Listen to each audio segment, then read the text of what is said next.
I talked a lot about Intergalactic in the wake of the Game Awards announcement. And I felt like I was pretty clear. Basically, for me, just the vibe of the game so far, I'm like, it could be amazing. It probably is going to be amazing coming from Naughty Dog and be very impressive and all that. But just the like retro futurism vibe is one that just doesn't do anything for me. Like if this were this game but set in ancient Egypt or on a pirate ship, I'm there for it. If this was like Treasure Planet and they're flying through space on space pirate ships, booyah! I mean, I'm there for it. But this particular vibe just doesn't do much for me. Game could still be great, but it's just there. I think a lot of people got triggered that I made a joke that it looked like Concord 2, and I can understand why people were upset by that comparison.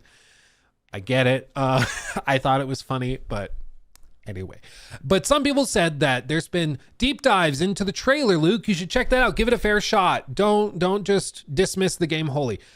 I want to be clear, I'm not dismissing the game. We're going to find out a lot more about it over the next 2 years, probably before it comes out. So I'm not dismissing it, far from it. I'm just saying, for me, it doesn't excite me in the same way that some other games that the show did, like The Witcher 4. But I am always down to look at more, and there have been deep dives into the game and more information that's come out about it. So we're going to look at that real quick in case there's some info that totally blows our minds and changes everything, okay? We're going to give it a fair shot. First of all, Neil Druckmann, in response to an interview from the New York Times, said, quote, "The story is quite ambitious as it centers on a fictitious religion and what happens when you put your faith in different institutions." Okay. Fictitious religion, what happens when you put your faith in different institutions. This mostly would have been written in the wake of COVID. So I wonder if they're going to do stuff like discussing, government messaging in times of crisis. There's probably stuff like that they're going to do. A lot of similes, as it were, but he seems excited by it. And then Naughty Dog Central did a breakdown. Things you missed, a full thread. For one, Intergalactic takes place in an alternative universe where space travel has significantly advanced in 1986. True. That's why it's got that retro futurism vibe. It also has this product placement stuff. Now, people were bashing it for this, but I want to be clear. Some people said, are they just is the budget that tight that they need to do this to make ends meet? No. There was a tendency back in the 80s with movies where they needed product placement to not just make the budgets make sense, but also because it was just free money. Like, you get a can of Tab, the soda in the new Rocky movie, and a weird robot you can buy for Christmas this year and stuff like that. You just put that in the movie, you get some extra money, everybody's happy, everybody wins. Audiences don't really care, it's whatever. It was part of the vibe of those 1980s movies. It was just a thing that happened all the time. And so this to me is just an homage to that era of film. I don't think it's that they need the money. Because they pretty clearly don't. Naughty Dog got a blank check for all of this. Like, if anything, they probably paid Porsche to put this stuff in their game. They, of course, also have the Sony, like, I forget what this is called, but holodeck or whatever, music deck. I don't remember what it's called, but they've got that. And it does strike that 80s futurism vibe when all these companies were trying to guess what the future would look like back in 1980. And it doesn't look anything like the future nowadays, but it still looks kind of like the 80s. And I understand why some people eat this up, especially some people that lived in the 80s. I did not exist in the 80s, but I understand why some people would absolutely eat this up. And maybe it reminds them of their childhood or teens or mid 40s. I don't know how old you are, but that's fine. All I'm saying is, for me personally, it doesn't do much for me. I'm like, okay, yeah, well, cool. Moving on from there, though. The main protagonist, Jordan Amon, seems to be looking for her ex-crew members, a group named the Five Aces, of which one is confirmed to be named Colin Graves. This is the crew, as you can see. Little pictures, all sorts of little bitty things. Five Aces mastermind dead or hiding. Presumably this is you, I would guess. What happened to the Five Aces? For years, these notorious intergalactic criminals were unstoppable. Then suddenly the crime spree ended. Oh, uh-oh. So they were working together. They were robbing places. They were thieves and criminals. but I'm guessing, again, in the Star-Lord vibe, yeah, they're criminals, but they do it to survive. And they actually have a soft, gooey center, like a nice truffle. Hard on the outside, but ooh, oh so soft on the inside. And they're just fundamentally misunderstood. But really, at the end of the day, they're good people. They just need to be given a chance by society. That's what I'm guessing this is. The mind map features a QR code, which when scanned reads 662607000410. It is speculated that these numbers are either an indication for a June 6th, 2026 release date or are related to Planck's constant. June 26th or June 6th, 2026, so 6/6/26 for a release date. You know what, maybe what would this, can somebody in chat smarter than me explain what this would have to do with Planck's constant? I can ask Grok. Maybe Grok knows. What does this number have to do with Planck's constant? Explain it to me like I'm 5. It's directly related to Planck's constant.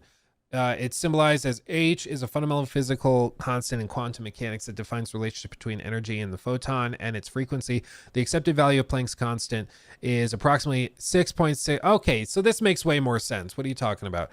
Because it's 6626070. The only difference is 15, but it could also just be rounded because it goes to 0. Oh, there's an extra 0 though. But this makes way more sense to me that it's a Planck's constant reference. But I mean, maybe it doubles up. Maybe they're like, oh yeah, let's just shoot for that as the release date. That could be cool, but I'm not sure. That could be any number of things. But that's at least a cool reference. I mean, it could be June 6, 2026. But even that, like what day of the week is that? 2026. That's a Friday. That could work. Last of Us Part 2 launched in June as well, I believe. Correct me if I'm wrong, but I'm pretty sure it launched in June. So that could work. I don't know. Interesting. But moving on.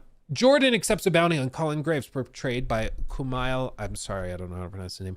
Nanjiani, previously affiliated with Five Aces, for 1.6 million credits, presumably driving her to seek on the planet Semperia. They've also already said the game is about getting stuck on Semperia, and you have to try to get off, even though nobody's gotten off the planet in centuries. So this cutscene that we're seeing is presumably like the opening cutscene, if it ends up being in the game. Like this is where the game starts. You go down to the planet surface, you get stuck there. That's what we're looking at. Point 6, Intergalactic seems to borrow enemy designs from the canceled Jak and Daxter 4. I saw people tweet this out. I don't know. It doesn't look that similar to me. It just looks like a big robot. This one has 2 arms on one side, 1 arm on the other. This one just has a regular humanoid shape. I don't buy this one. I saw this going around. To me, it just looks like 2 big robots, but they look like substantially different. So I don't buy it. I don't see it. But number 7, the suffering of generations must be endured to achieve our divine end. The text dates from 1986 and seems to have religious implications. The trailer features various 1980s references, seeking us to believe something happened which caused pop culture to stagnate. Interesting. Intergalactic is inspired by various animes such as Cowboy Bebop and Akira and Interstellar. Checks out. I saw the Cowboy Bebop references all over the place. People kept saying that. In the final seconds of the trailer, it features Pet Shop Boys' song, It's a Sin, possibly reflecting Jordan's struggle to stay out of the moral gray area. Although this is just speculation. It's a sin. I mean, I will say that they are very, very specific with the songs that they choose. So that would check out. It's a Sin, Pet Shop Boys. I want to see the lyrics. What are the lyrics there? 1987. This is interesting. So pop culture stagnated in 1986, and that's when the game is inspired by. Why is the song from 1987 though? I'm sure there's a reason. When I look back upon my life, it's always with a sense of shame. I've always been the one to blame for everything I long to do. No matter when or where or who, has one thing in common too. It's a sin. It's a sin. Everything I've ever done, everything I ever do, every place I've ever been, everywhere I'm going to, it's a sin. At school, they taught me how to be so pure in thought and word and deed. They didn't quite succeed. For everything I long to do, no matter when or where or who, has one thing in common too. It's a sin. It's a sin. Everything I've ever done, blah, blah, blah, blah, blah. So, okay. I'm guessing there is a lot of guilt. Maybe the protagonist is feeling guilty over something. She was betrayed, mayhaps, by her former crew. Maybe that's what it is, and that's why she's hunting them down. I don't know why else she would need to hunt them down, but she's chasing them down. Seems to be a wee bit of an obsession. Maybe she needs to get them together for one last job. I don't know. Something like that's going on, though. Again, like, I'm sure when we get the game, it'll be solid, and there will be a lot of amazing voice acting, and I'm sure the story will be interesting and compelling and all that. All I'm saying is the vibes, it's again the Guardians of the Galaxy, like misunderstood bounty hunter wearing the leather jacket while listening to pop culture songs from the 1980s. I just, for me, it's very 2018, 2016. Like, I'm just but I hope they can win me over. Because again, it's still probably 2 years out. I'm most intrigued by the one combat shot.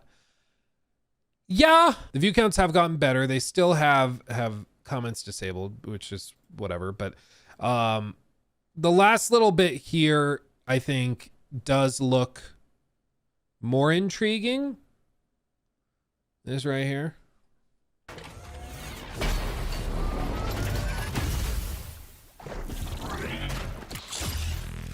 Of course, we have a gun. We have our little blade. We're going to be running around hitting people with it. I saw some people speculating that maybe in the game there's like the Star-Lord thing where you can select the song that's playing during combat, and that is reflected in the waveform on the blade, which could be cool. Does that mean the game is great? Probably not necessarily. It's a good indication of attention to detail, but I just don't know.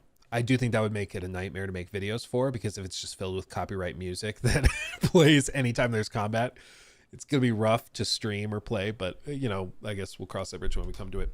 They do have original music being produced, so I don't think that it will be just like the full Guardians of the Galaxy, just nonstop 80s hits. I don't think that's what they're doing, but it's still a cool idea nonetheless. It's a cool idea, but I don't think they probably do that. I don't think you're going to be fighting robots while Billie Jean plays. As cool as that would be. Streamer mode, yeah, you need something like that for sure. Let's see, Joe Miller. Oh, are you related to Joel Miller? Oh, it's him. He's here, guys. I don't know why people are so upset about Naughty Dog's new game. It looks incredible and can't wait to play it. I mean, I think some people are upset just because it's, you know, no matter what they show, they were going to be upset. So there's some people like that, in which case just like kind of, you know, chuckle about it, move on. But for me, like I'm a Naughty Dog fan. I've made plenty of videos defending The Last of Us Part 2. I think it has problems for sure, but I think that it's a very impressive game in many, many, many ways. But I'm looking at this and it doesn't really excite me. I understand for some people it excites them, and that's great. And I'm happy. I hope to get there myself, but based on the footage I've seen so far, it's just, if it came from any other studio, I'd be like, okay. I would not be adding this to a Steam wish list if it was coming from a brand new studio, for example. I think that the Naughty Dog name certainly carries a lot of weight, and that's why we're paying attention to it and looking at it. But based on this one trailer, I just, yeah. But I hope that people, you know, they continue to impress us and wow us, and that it keeps getting better and better. And the trailers keep coming, which I'm sure they will. But as of right now, from what I've seen, I'm like, He took my thing.